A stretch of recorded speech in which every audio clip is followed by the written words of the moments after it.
Nouvelle saison, nouvelle série, nouveau film. On va regarder ensemble le calendrier des prochaines grandes sorties sur les plateformes de streaming. Et on commence par des retours très attendus avec The Handmaid's Tale saison 6 qui arrive le 8 avril sur Ciné+ OCS. Et c'est l'ultime saison. Qui a hâte? Qui a peur? En fait, le problème, c'est que j'aime profondément cette série. Je trouve que c'est très bien joué, que le propos est important, que tout. Mais dans la saison 5, j'ai le souvenir, parce que ça date quand même un petit peu, de me faire un peu chier. Donc du coup, là, je me dis, c'est la 6e, est-ce que ce sera mieux? Et surtout, c'est la dernière. Donc, a priori, je suis un peu plus emballée, mais juste parce que je sais que ce sera la dernière et que du coup, j'aurai la conclusion. C'est horrible de dire ça. T'as raison, c'est une série qui a perdu un peu de sa force au fil des saisons. Après, ça reste quand même une série de grande qualité. Je suis d'accord avec toi, je pense que la dernière saison, ils vont peut-être essayer quand même de faire quelque chose d'assez fort. Partir sur un coup d'éclat. Voilà, et j'ai assez confiance aussi en Elisabeth Moss, qui est, je pense, une des plus grandes actrices actuelles. Donc voilà, je pense que ça devrait bien se passer. Et qui, je crois, a réalisé certains des épisodes ici de la saison. Ouais. Juliette? Je ne regarde pas The Handmaid's Tale. J'ai vu la saison 1, mais c'est tout. Par contre, en fait, pour moi, la difficulté sur cette saison 6, c'est que aux États-Unis, la fiction s'est fait rattraper par la réalité. Donc, en fait, comme l'atout très démarquant, je dirais, c'est pas du tout le bon mot, mais c'est pas grave, tout le monde m'a compris, de The Handmaid's Tale, c'était justement de proposer une version très dystopique des États-Unis, et que là, ça devient de moins en moins dystopique. Voilà, c'est comment est-ce qu'ils arrivent encore à casser ça pour que ça ait pas trop l'air vrai, ou alors au contraire de prendre le parti de se dire c'est vraiment en train d'arriver aux États-Unis, et d'une façon ou d'une autre de raccrocher ça. Pour moi, c'est peut-être ça l'enjeu. Alors, série dystopique également qui revient le 10 avril sur Netflix, la saison 7 de Black Mirror. Oui, on attend ça quand même, hein. On attend. Ouais. Donc, il y a le retour en plus, je crois, d'anciens acteurs. Alors, je crois avoir lu le retour de Will Poulter, qui était l'acteur principal de l'épisode interactif Bandersnatch.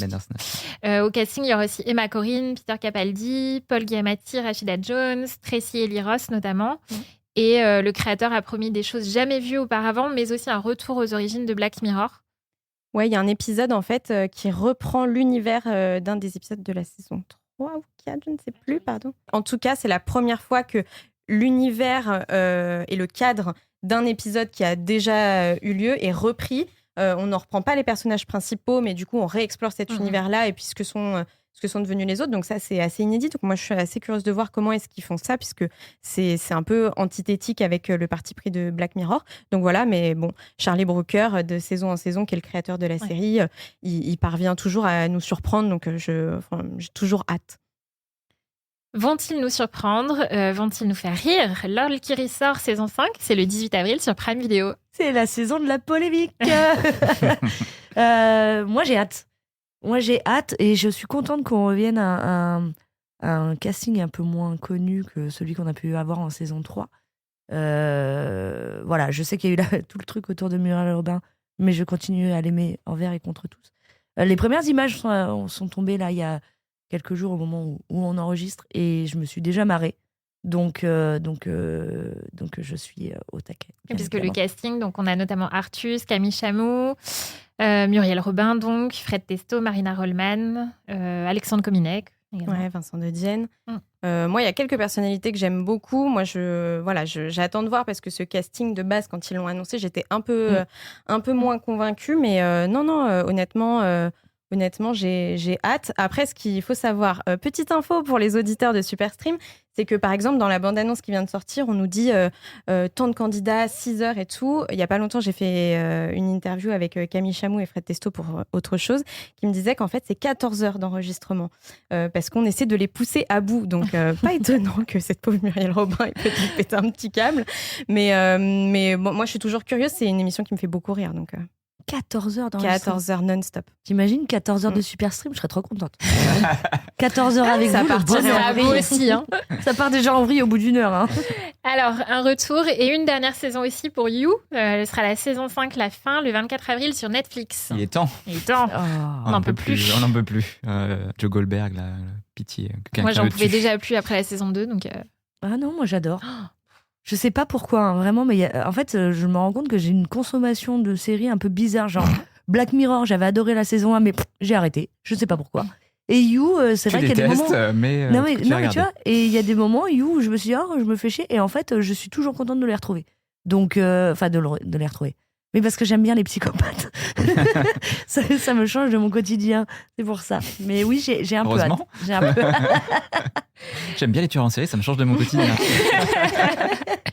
Allez Marc, tu voulais des films tout à l'heure. Allez, on va parler de Banger le 2 avril sur Netflix avec Vincent Cassel qui joue les DJ sur le déclin, embarqué par une agent de la DGSI pour faire tomber la star du moment. Est-ce écrit par ChatGPT? Je ne sais pas, visiblement non. C'est écrit par quelqu'un qui a un pseudo qui se rapproche un peu de ChatGPT, Somi.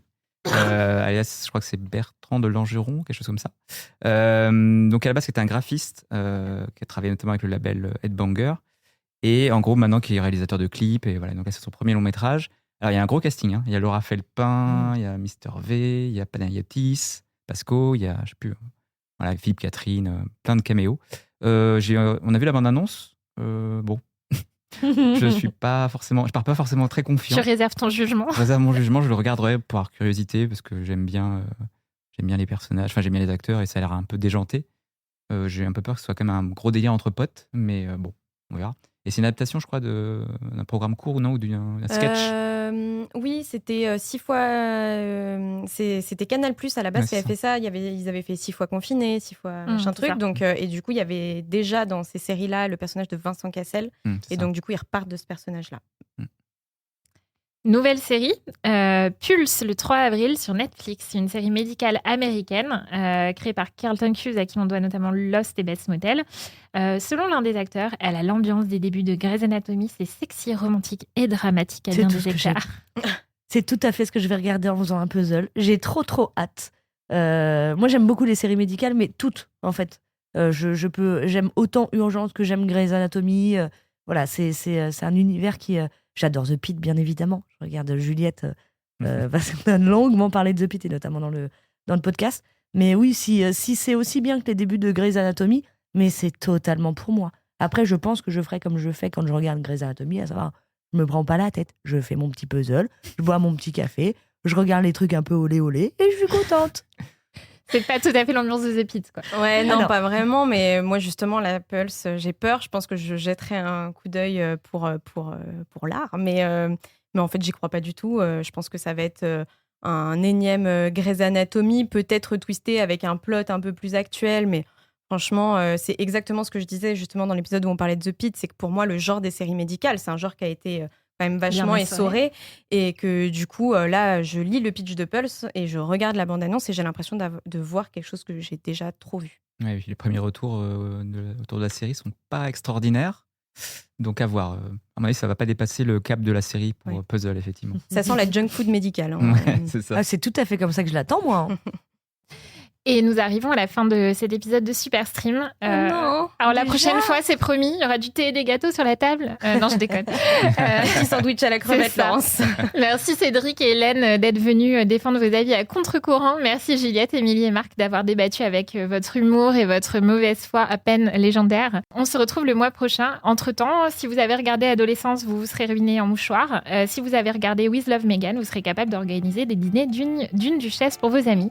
Quoi qu'il en soit, n'oubliez pas de parler de Superstream à vos amis entre 2 recettes de Meghan. Salut! Salut! Salut!